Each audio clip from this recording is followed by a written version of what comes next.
Salut à toutes et à tous, je vous retrouve aujourd'hui donc pour vous présenter, eh oui, le nouveau Retro Movies. Et cette fois-ci, j'ai choisi un classique du cinéma français, et en plus d'une décennie vraiment aussi qui a compté dans l'histoire du cinéma français, celle des années 50, et avec bien sûr un grand metteur en scène que j'affectionne particulièrement en la personne de Marcel Carné. Donc ce film sort en 1951, et je vais vous parler donc de Juliette ou la clé des songes, un film fantastique qui oscille entre le réalisme et le fantastique, une histoire de rêve. Et c'est un des plus beaux films que j'ai vu de Marcel Carné avec Les Visiteurs du Soir. Celui-là, je le trouve qu'il a même bien vieilli par rapport aux propos, puisque donc on est dans une époque contemporaine. Et je voulais revenir sur ce film parce que il le mérite, parce que il faut parler aussi des grands classiques du cinéma fantastique, ou même des grands classiques du cinéma français tout court. Donc vous savez qu'ici dans cette rubrique, j'aborde vraiment tous les styles de films, tous les films de genre, et évidemment quand le cinéma français le mérite. Et vraiment à cette époque, je crois que on n'a pas mieux fait en tout cas dans ces époques-là. Bon, je dirais aussi, surtout, je défends surtout les années 70-80 dans le film français, mais il y a aussi, bien sûr, dès les années 30, hein, même dès les années, comme ici, les années 50, il y a toujours eu des œuvres de grande qualité, de véritables bijoux, de véritables pépites, comme celui-ci, donc un peu plus méconnu de Marcel Carné, qui est un peu justement mésestimé. C'est bien dommage parce que c'est une très belle, c'est un très beau film fantastique poétique avec une magnifique histoire d'amour. Et voilà, donc je vais vous situer un peu je vais tout de suite vous passer les images du film. Et puis on va resituer l'histoire. Et ensuite je vous parlerai de Marcel Carné et également de ses acteurs, de ce que le film donc laisse comme souvenir, en tout cas laisse comme empreinte, parce que pour moi, indubitablement, il laisse une empreinte et il laissera donc une empreinte.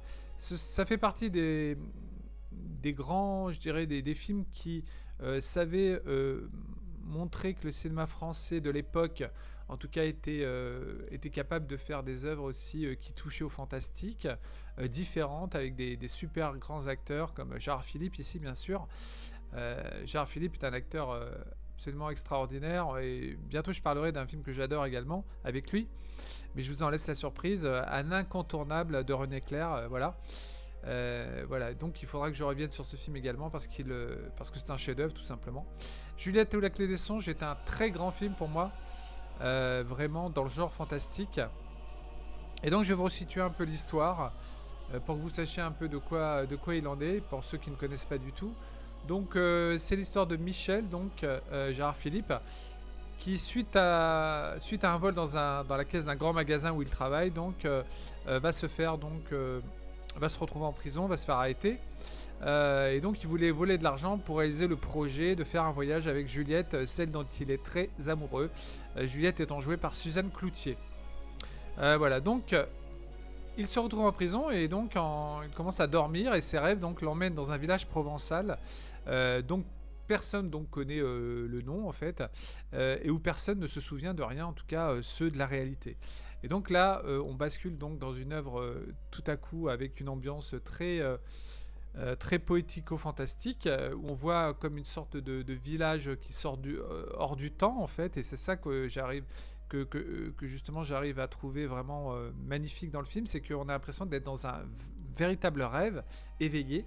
Et donc ce Michel donc se retrouve dans ce village, et donc il ne tarde pas donc à retrouver donc sa bien-aimée Juliette, qui elle donc est courtisée donc par un châtelain mystérieux et plutôt inquiétant, voilà, qui s'avère être en fait Barbe Bleue. Voilà, donc dans le film, c'est Barbe Bleue, c'est celui qui séquestre les femmes, enfin pour en faire ses épouses.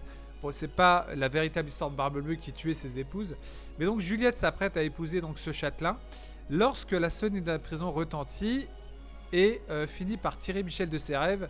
Et une fois éveillé, donc Michel, je vous dis pas la fin parce que la fin est vraiment magnifique. En tout cas, je la trouve vraiment très belle.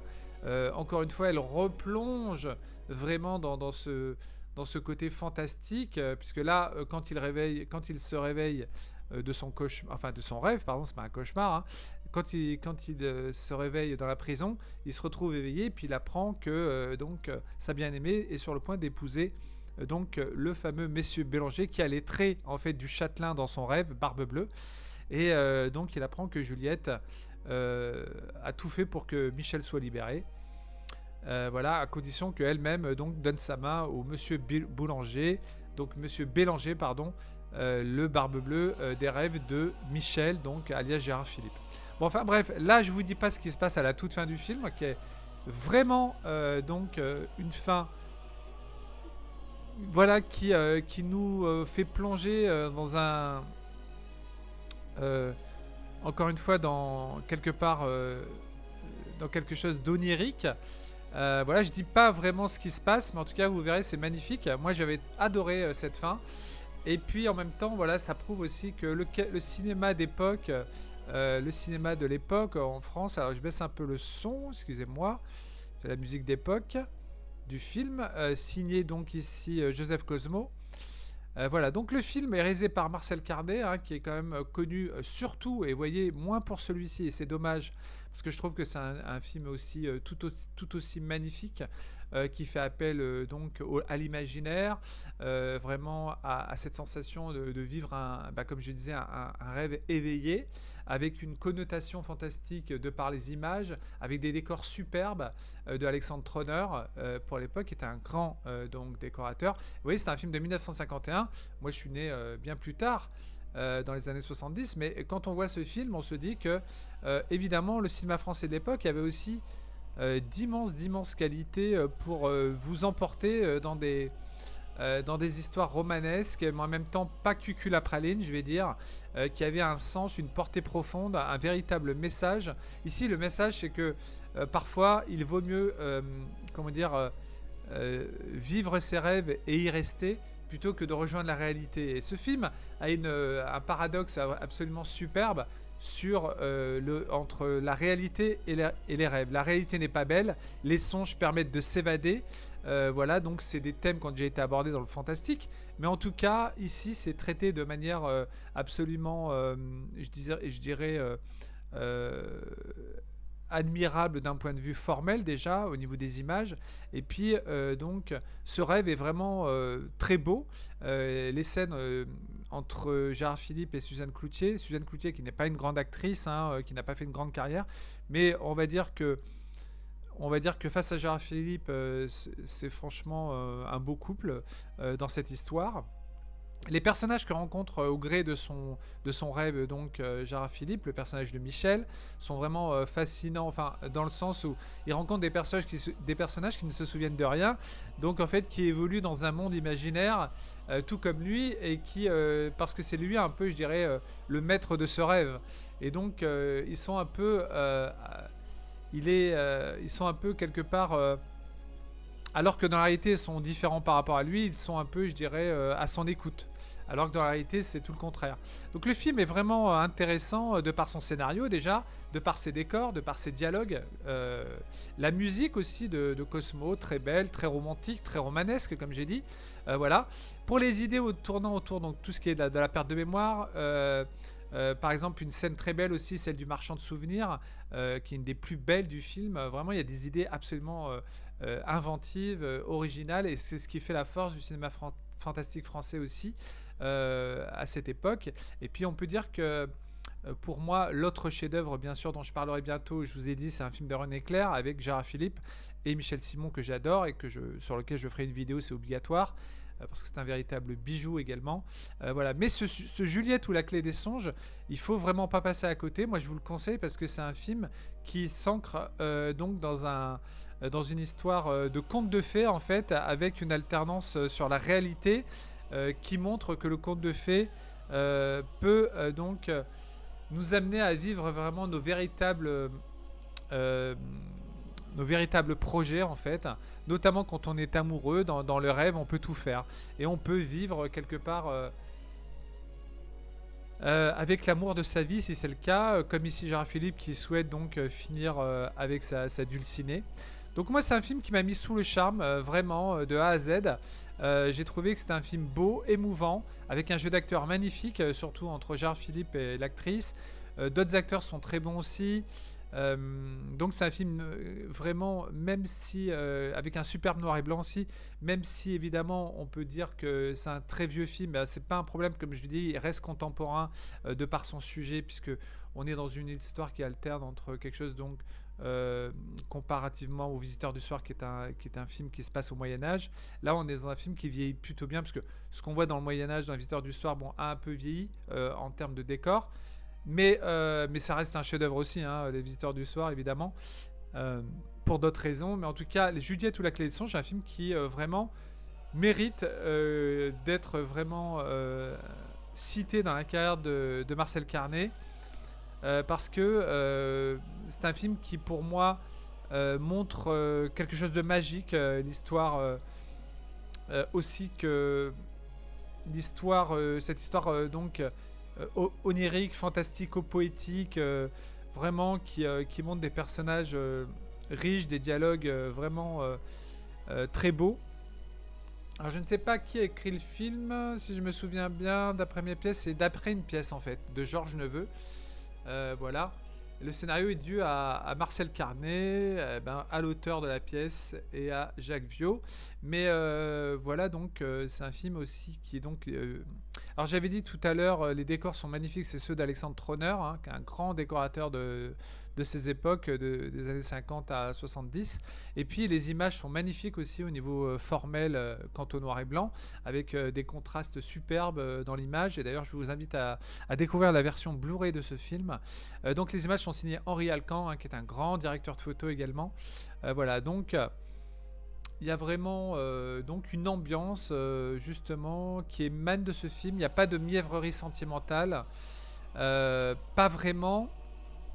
En tout cas, c'est un film qui peut paraître, je dirais, euh, par certains côtés convenu, mais en tout cas, ce qu'on découvre dans toute la partie dans le rêve, je la trouve vraiment fascinante, féerique, avec un côté aussi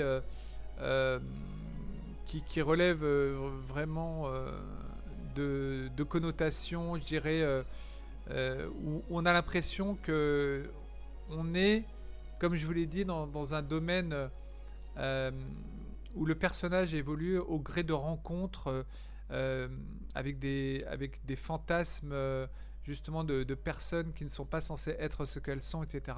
Donc des personnages qui croisent sa route, qui ajoutent vraiment au charme, je dirais, de sa quête personnelle dans ce rêve qu'il va vivre. Donc voilà, un scénario habile quand même, des belles images, des dialogues travaillés, des acteurs excellents. Je citerai aussi Jean-René Coussimon, Yves Robert aussi en joueur d'accordéon, hein, Yves Robert. Et puis voilà, donc je vais vous passer quand même quelques images, plutôt quelques images du film en mouvement cette fois-ci. Ça vous donnera aussi un peu le ton du film. Alors juste un instant que je cale ça et c'est parti. Je vais vous commenter la bande-annonce comme j'ai fait d'habitude. Alors on va baisser un peu la musique et on va laisser un peu le son du trailer. Alors ici vous avez donc voyez les images du film avec des fois des plans qui sont incrustés, comme le cocher qu'on a vu au début. Mais ça fonctionne vraiment de façon tout à fait fluide. Et voilà le personnage de Suzanne Cloutier ici, qui est une très belle femme, très belle actrice. Bon, pas une grande actrice, pas la plus connue, c'est pas du niveau de Daniel Darieux, des grandes de l'époque, de Daniel Delorme, etc. Mais quand même, qui a un côté assez... une personnalité absolument étonnante. Voilà, c'est un conte onirique, hein, vraiment, comme dit le titre ici qui présente la bande-annonce, d'une beauté exceptionnelle. Oui, c'est pour ça que je dis qu'il faut absolument que vous le voyez dans une qualité d'image Blu-ray. Je crois qu'il a été remasterisé. Il me semble qu'il existe une édition à revérifier. Voilà, j'ai pas relevé cette note par contre, mais je pense qu'il existe si ce n'est en DVD, en Blu-ray peut-être. Voilà, et je vous conseille vraiment. Et donc, vous voyez, il y a ce côté vraiment qui fait penser à des films comme Brigadoon aussi de Vincent Minnelli. Pour le côté, je dirais, voilà, de voir une ville qui revit sous l'inspiration d'un personnage en fait de rêve, en fait, qui donne vie à des personnages de rêve. dans son rêve. Voilà, donc c'est attachant, c'est beau, c'est bien fait. C'est un film qui m'a vraiment emporté par ses images, par sa simplicité quelque part aussi, parce que c'est pas non plus, je dirais, quelque chose qu'on n'a pas déjà vu dans le cinéma fantastique, mais en tout cas, c'est encore une fois le talent des auteurs de l'époque dans le cinéma français de faire des choses absolument qui flottent, je dirais, comme justement comme dans un rêve, de nous amener dans des univers justement comme celui-ci, Juliette ou La Clé des Songes. Le titre est magnifique en plus, La Clé des Songes, et vous verrez pourquoi La Clé des Songes. Voilà, donc très franchement, ce serait dommage de passer à côté d'une telle œuvre. C'est dans la lignée des Visiteurs du Soir de Michel Carnet, puisque dans Les Visiteurs du Soir, on est également proche d'un monde, mais plus, je dirais, onirique, bien sûr, fantastique, avec un côté un peu plus, je dirais, diabolique, puisque il y a question du diable. Mais franchement, si vous voulez si vous voulez vous passer des films l'été qui change un peu, n'hésitez pas à voir celui-ci. Franchement, parce que il mérite le coup d'œil.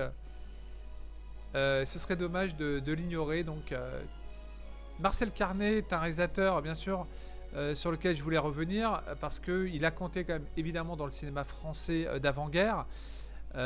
Pardon, d'après-guerre, excusez-moi, puisque donc il a tourné des films. Oui, il a tourné des films aussi avant la guerre, évidemment.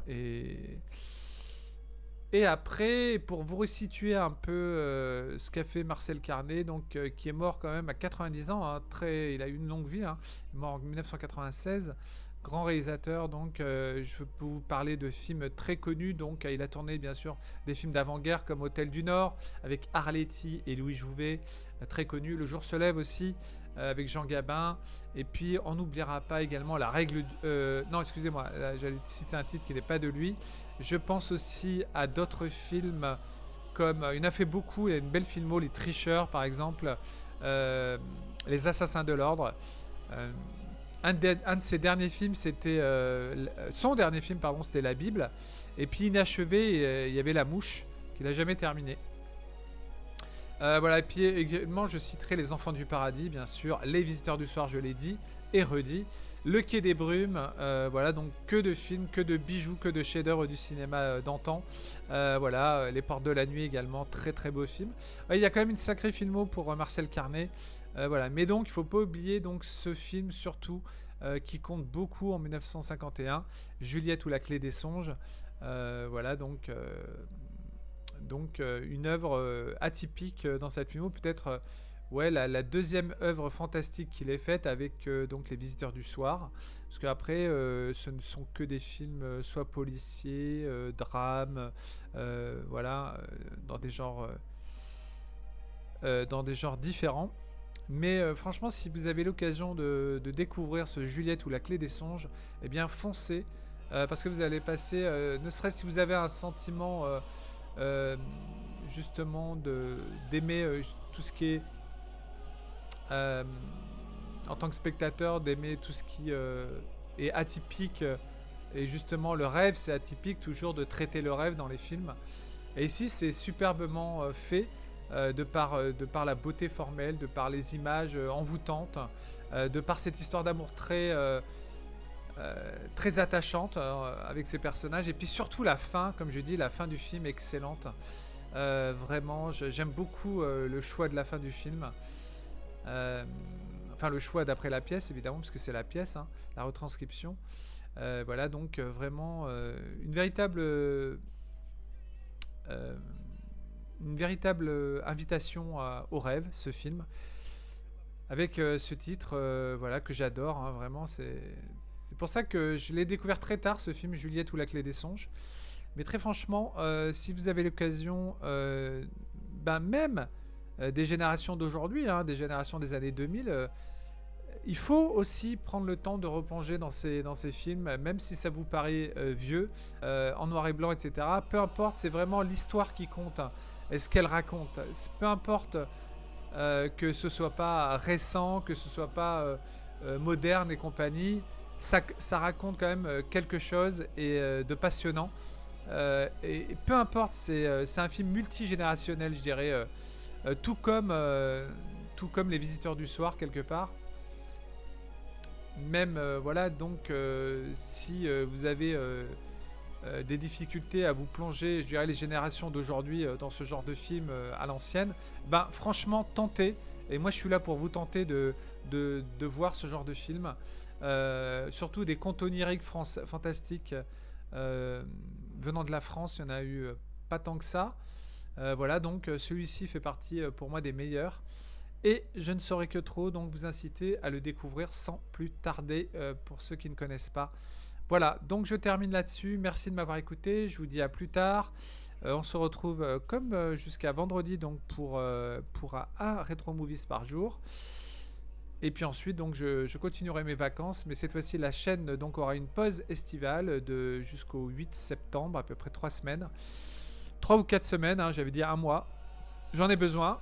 Mais en tout cas, au moins, n'hésitez pas aussi à consulter les vidéos pendant que je serai absent pour vous rendre compte du travail donc, que je propose sur cette chaîne. Du travail que je propose également par rapport aux critiques que je fais sur mon blog Les Chroniques d'Atreyu. Donc vous avez tous les liens en dessous de la vidéo. Merci à vous de m'avoir écouté. Passez un bon moment, je l'espère, avec Juliette ou La Clé des Songes de Marcel Carnet, sorti en 1951.